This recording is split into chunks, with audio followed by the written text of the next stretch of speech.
It began suddenly, first a flicker, and then nothing. On April 28, 2025, massive sections of Europe were plunged into darkness. In what experts now call one of the most extensive grid failures in recent history, cities, homes, and entire countries lost electricity, abruptly and without any clear timeline for restoration. In Germany, metro systems came to a standstill. In Spain, water supplies failed, supermarkets shut their doors, phone networks collapsed, even emergency services struggled to cope. And as night fell, millions were left surrounded by silence. No light, no heat, no internet. It wasn't war, it wasn't weather. It was just the terrifying fragility of the system we trust with our lives. Across the continent, people lit candles they hadn't touched in years. Some rigged car batteries to keep a bit of power.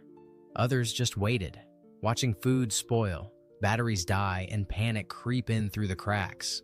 No one knew how long it would last. And for those few long hours, the modern world came face to face with a question we rarely ask. What if everything we depend on simply disappears? To us, this feels like crisis, but to a medieval peasant, this was just another Tuesday.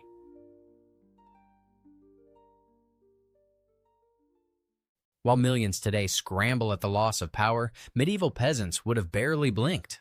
Darkness wasn't a disruption, it was the background of life. In the depths of winter, with nearly 16 hours of nightfall each day, people didn't resist the dark. They worked with it, adjusted to it, built their entire existence around it. They rose with first light and wound down with dusk. There was no artificial extension of the day, just the glow of the hearth, the flicker of a tallow candle, or the shimmer of moonlight on packed snow. Tasks were timed by sun and season. And when the light disappeared, life didn't stop, it slowed. Without electricity, they learned to move in dimness, to rely on feel, sound, memory. A single candle in the corner of a room was enough. Oil was precious. Wicks were handmade. Nothing was wasted. Fireplaces doubled as cooking stations and light sources. Shadows danced across clay walls, but they didn't inspire fear. They were familiar. Homes were arranged with darkness in mind. The central fire illuminated everything. Sleeping areas were kept close together, so that one ember, one fading coal could warm a family through the night.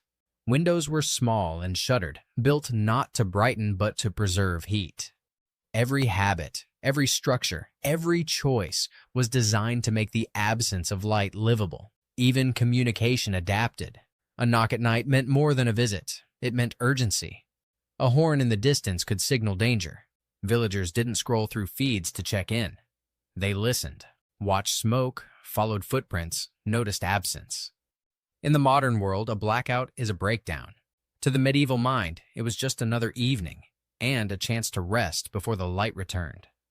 When the cold settled in, and it always did, peasants didn't panic. They prepared. Not with radiators or electric blankets, but with earth, stone, straw, and fire that didn't always burn in plain sight. Many medieval homes were partially sunken into the ground, a design choice that wasn't aesthetic. It was strategic. The soil provided natural insulation, keeping warmth in and wind out.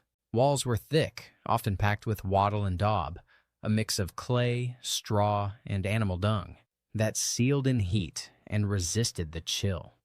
These materials weren't just available, they were chosen again and again because they worked. Roofs were steep and low. That wasn't just to shed snow, it was to trap heat, especially in a one-room home. Every inch of design was aimed at one goal, preserving the warmth of life against the cold of nature. At night, families slept together, parents, children, even animals in some cases, all sharing body heat under layered wool and straw. Straw wasn't just bedding, it was thermal insulation. Laid thick beneath woolen blankets or cloaks, it created a soft, breathable buffer that trapped heat better than most modern camping mats. Some even filled mattresses with leaves or feathers sewn into linen sacks reused every winter. Picture a family of 5 in the dead of January, huddled together on a bed of straw and cloth. Outside, snow creeps up the doorframe. Inside, the only light is the red glow of buried stones, still radiating heat from the earlier fire.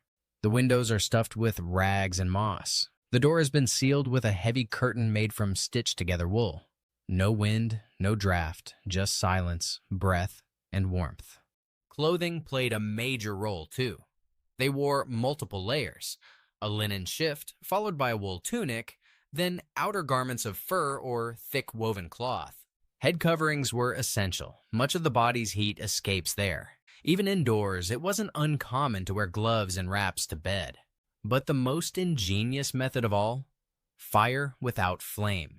Medieval people often heated stones in their hearths during the evening, then buried them in ash or wrapped them in cloth, and placed them beneath bedding or inside benches. These stones radiated warmth for hours, quietly, safely, and invisibly. Some homes had hearths sunken into the floor, with channels beneath the sleeping areas to warm the stone base. It wasn't central heating, but it worked like it. Imagine warming a room not with a noisy machine, but with glowing stones, tucked beneath the floor. No light, no smoke, no signal to raiders or strangers that someone lived inside. Fuel was always used carefully. Fires were often kept small or allowed to burn low overnight. Some families relied more on embers than flames, banking coals under ash to keep them alive until morning. Fire was life. But smoke was danger. Chimneys were rare. Instead, smoke was allowed to rise and filter through small openings or reed vents, blackening ceilings but preserving heat. And beyond the physical methods, there was routine. Layers of wool, fur, and linen, meals rich in fat and root vegetables, hot drinks brewed from herbs, movement before bed to stir circulation. Every part of life served the goal of staying warm, not by chance, but by design. They didn't wait for warmth. They made it. Quietly, patiently, with materials the earth already gave them. When the markets closed, when no carts arrived from nearby towns, and when hunting yielded nothing, medieval survival depended on what was already buried, dried, or hanging overhead. Preservation wasn't a skill, it was a season. Entire months of the year were dedicated not to cooking, but to making food last. And when winter came, a family's survival depended not on what they had cooked yesterday, but on what they had preserved weeks or even months before. Start underground. Every household had some version of a root cellar or storage pit. Sometimes these were dug beneath the house, sometimes carved into hillsides, lined with straw, clay, or stone and ventilated just enough to prevent moisture buildup. These earth refrigerators held root vegetables like turnips, parsnips, and carrots for months. Grain sacks were stacked in corners. Cabbage heads were buried in sand. Apples were individually wrapped in cloth and placed on shelves where cold air circulated but frost never reached. Above ground, food hung from the rafters. Cured meats, salted and smoked, swung from beams. Strings of onions, garlic, and herbs dried in the dark corners. Clay pots sealed with animal fat preserved stews or pâtés. Pickled vegetables sat in brine-filled jars, some flavored with horseradish or mustard seeds to keep them safe from spoilage. Some even stored clarified butter, gently melted and skimmed to remove solids, sealed in jars and buried in cool soil. Others stored cheese in wax or clay, turning dairy into months-long reserves. And in colder regions, meats were smoked in gravity smokehouses, small outbuildings where smoke from slow fires drifted upward, curing meat over days without flame ever touching flesh. And fermentation? It wasn't trendy, it was survival. Meat and beer were brewed not for celebration, but for safety, because water wasn't always trustworthy. Grain was turned into ale. Honey was turned into medicine. Even milk became cheese or yogurt, aged carefully in cool storage. Nothing was wasted. Bones were boiled twice. Bread crusts were softened in soups. Porridge became pancakes the next day. A stew made from scraps might feed 5 for 2 days, if paired with boiled grains and dried legumes. Children were taught early. Eat everything, save everything, share when possible, but never waste. In one cottage, a typical winter week might look like this: dried pea soup on Monday, cabbage and barley stew on Tuesday, root mash with smoked pork on Wednesday, crusted porridge bread on Thursday, fish baked in clay on Friday, and leftover broth boiled again for Saturday. On Sunday, if they were lucky, a bit of aged cheese with dried apples soaked back to life. Preservation also meant protection. Food was hidden, stored in barrels, buried behind the home, or inside false walls designed to deceive raiders and tax collectors alike. In lean years, a few sacks of rye or a jar of lard could mean the difference between survival and starvation. And those who didn't prepare? They weren't just hungry, they were dependent. Today, refrigeration is a given, but if the lights go out, the freezer is the first to fail. And when that happens, the wisdom of buried pits, cured meats, and fermented grains becomes more than historical trivia. It becomes the blueprint for eating when everything else breaks down. When the sun set in the medieval world, there was no switch to flip, no flashlight to grab. Darkness fell fully, and if you wanted to push it back, you had to make your own light. Candles were rare and valuable. Most were made from animal fat, tallow poured into clay molds or wrapped around a piece of linen twine. They burned low, gave off a sharp smell, and needed constant tending. Still, a single candle could light a room. Not because it was bright, but because people were used to letting their eyes adjust and letting the dark fill in what the light couldn't. Some peasants repurposed what little they had. Bits of leftover cooking oil became makeshift lamps when poured into small bowls with floating wicks. Grease-soaked reeds could serve as torches for short bursts of light outside. The flame wasn't meant to flood a space. It was meant to anchor it. A light to eat beside, to stitch by, to recognize a face from a few feet away. But what about communication? Especially when distance mattered. Shouting was rarely practical. Instead, villagers used horns, bells, and even reflected light. A flash from a polished metal tool or a shard of mirror could signal across a field. A low blast of a ram's horn could mean "come home" or "danger." In forested areas, smoke signals were used, controlled plumes sent upward from watchpoints to alert neighboring farms of fire, invasion, or the return of hunters. More powerful than any signal, however, was the community network. Everyone knew their role. Messages passed from door to door, from elder to child. No one needed GPS to find a neighbor. You just walked the path you'd walked 100 times before, even in the dark. Trust replaced technology. Memory replaced maps.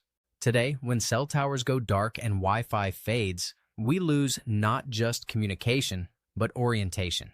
In the medieval world, neither was ever guaranteed. So, they built systems of resilience, not reliance. Light when needed, silence when safer. Signals that required no power, just intention. And the understanding that darkness wasn't something to fear. It was just part of the rhythm. In today's world, when systems fail, panic spreads fast. People isolate. Shelves empty. Trust breaks. But in the medieval village, when winter closed in or danger came from the woods, panic wasn't an option because isolation meant death.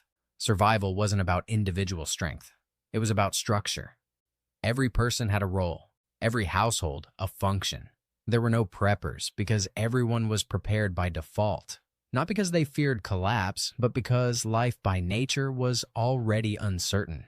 Food wasn't just stored. It was shared, not freely or without cost, but through a web of mutual obligation. You gave a loaf of bread this week, you got firewood the next. One family salted meat, another brewed ale. A third kept chickens and watched children while the others hunted. This wasn't charity, it was design.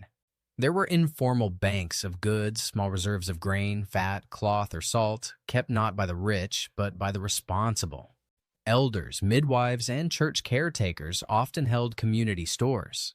In times of need, people could borrow or trade, knowing that debt was tracked not by numbers, but by memory and reputation. And reputation mattered. Those who hoarded or refused to share in times of need found themselves quietly excluded, not punished, but forgotten. In a world without police, exclusion was the harshest sentence. No one would help repair your roof or bring water when you fell ill. You survived with the village, or not at all. One winter, as the story goes in some regions, an elderly widow had no wood left for heat. Her hands were swollen, her eyesight failing. Without needing to ask, 2 boys from neighboring homes, sons of the baker and the weaver, took turns keeping her hearth alive, fetching kindling, checking on her roof. not because they were told to, but because that was the role of a functioning village. The help she needed had already been earned long ago, when she had nursed their mothers through childbirth or fed their fathers during lean harvests. That's how the ledger worked, not in ink, but in memory. Disputes happened, of course, but even those were handled communally. Mediators weren't judges. They were respected elders, often women, who carried the authority of lived wisdom. Justice was rarely formal, but always enforced. If you didn't carry your share, you became someone no one relied on. And when things broke down, when wolves came or crops failed, that meant you weren't counted in. Children grew up knowing these rhythms. Who milked the animals? Who checked the traps? Who stayed behind to guard the old? In crisis, no one had to be told what to do. They already knew. Because the system didn't rely on plans, it relied on patterns. Patterns repeated year after year across generations. Modern society teaches independence, but medieval life taught interdependence. And when everything went dark, it wasn't a bunker that kept you safe. It was the people who showed up when no one else could. Now imagine that same blackout we began with. The lights go out, not for an hour, but for days. The batteries run dry. The fridge turns into a coffin for spoiled food. Your neighborhood, once noisy and lit, becomes silent, uncertain. You open the pantry, you check your phone, no signal. The water pressure drops. The news gives no answers. What do?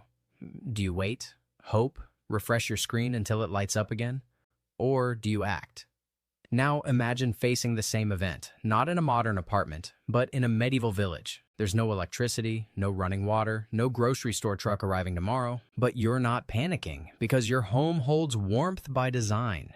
Your cellar is full of roots and jars. There's meat hanging in the rafters, slowly drying. Your neighbor knows how to fix tools. The woman down the road knows how to preserve broth. You have fire because you built it from ember and cloth. You have light because you rendered tallow from last season's slaughter. You have food, not because it was delivered, but because it was planned. And you're not alone. You know the people who surround you, their strengths, their weaknesses, their debts and promises. The roles were chosen long before the darkness came. And because of that, there is no panic, only adaptation. That's the contrast. Modernity gave us convenience, but that convenience came at the cost of resilience. We stopped needing to remember, to build, to prepare. We let systems carry us, and we forgot how to walk on our own. So now the question isn't about history, it's about the present. If the lights went out tomorrow, really out, what do you have ready? Would you know how to preserve your food? How to warm a room without electricity? How to find clean water? Would your neighbors become allies or strangers? The medieval world wasn't easy, but it was ready, because it had to be. And maybe, just maybe, that's the wisdom we need to remember most. Not the weapons, not the castles, but the quiet, ordinary systems that kept life going when everything else failed. The power goes out again, not in some far-off city. Here, no lights, no signal, no trucks, no answers. But this time, you're ready. You've sealed the windows. The room stays warm, not from electricity, but from stones you heated in the fire hours ago. There's soup simmering slowly over coals. You used rainwater filtered through charcoal and sand. Your pantry doesn't hum, it breathes. Root vegetables in crates, dried herbs in sacks, smoked meat hanging from hooks in the corner. A candle burns low on the table, hand-poured from fat saved over months. You hear movement outside and answer it with a mirrored flash, your neighbor replying from across the yard. No words spoken, but everything understood. You're not rushing. You're not afraid. You're not alone. Because what you have isn't just supplies. It's systems. A mindset. A way of life that worked long before wires and Wi-Fi. A memory reborn. The medieval peasant didn't survive because they were strong. They survived because their world was built for failure. And for each other. So now, ask yourself, if the grid failed tomorrow, would you wait in the dark, or would you light a fire that doesn't need permission to burn?